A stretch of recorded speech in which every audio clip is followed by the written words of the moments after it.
Good evening, St. Paul Bible studiers. Tonight I will be doing a subject, discernment. Discernment. Hearing the word discernment, the first thing that comes to mind is being a good judge of what is right and what is wrong. But for Christians, it's not as simple as that. Nowadays, the lines between what is right and wrong have long since been blurred. Proverbs 1 and 7. Fear of the Lord is the foundation of true knowledge, but fools despise wisdom and discipline. I'm sure many of you have heard the old saying, fools rush in where angels fear to tread. Fools rush in where angels fear to tread. There's a story of an elderly woman who was standing on a very busy street corner in rush hour traffic.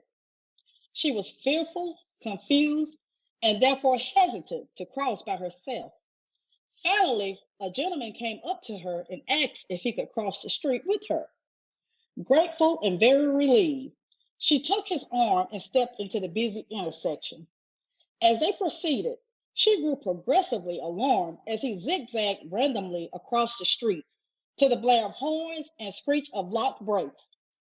Finally, after reaching their destination, she turned to the gentleman and she complained loudly. You almost got us killed. You walk like you're blind. I am, he replied. That's why I asked if I could cross with you. That dear lady did not make the best choice. The man who she thought was a steady arm and sufficient guide was actually desperate for guidance himself. He didn't have a clue. I remember Jesus speaking of blind guides.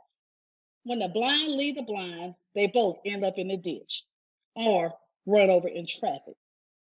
So please don't make the same mistake. Don't rush to judgment by what you see, hear, or oftentimes read. It may not be what it seems. Take your time to discern or judge your situations.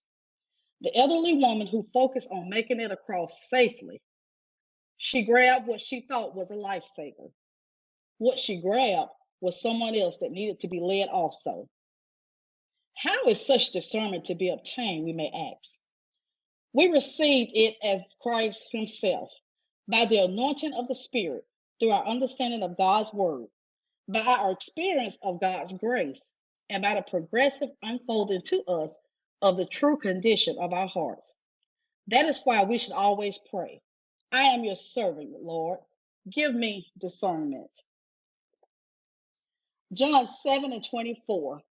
Stop judging by mere appearances, but instead judge correctly. The elderly lady judged by appearances. She did not judge correctly. The Bible exhorts us to take our time and discern situations. Discernment is like the physical senses. To some, it is given in unusual measure as a special grace, but some measure of it is essential for all of us and must be constantly nourished. The Christian must take care to develop this sixth sense of spiritual discernment. This is why the psalmist says, teach me good judgment and knowledge. Psalms 119 and 66. 1 John 4 and 1 says, dear friends, do not believe every spirit, but test the spirit to see whether they are from God, because many false prophets have gone out into the world. And that is how we should obtain a discernment, is to pray that God will lead it and guide us. And as I said before, we should always pray, I am your servant, God. Give me discernment. That is the lesson on discernment. I hope you have gained some insight. Thank you once again. God bless you all and good night.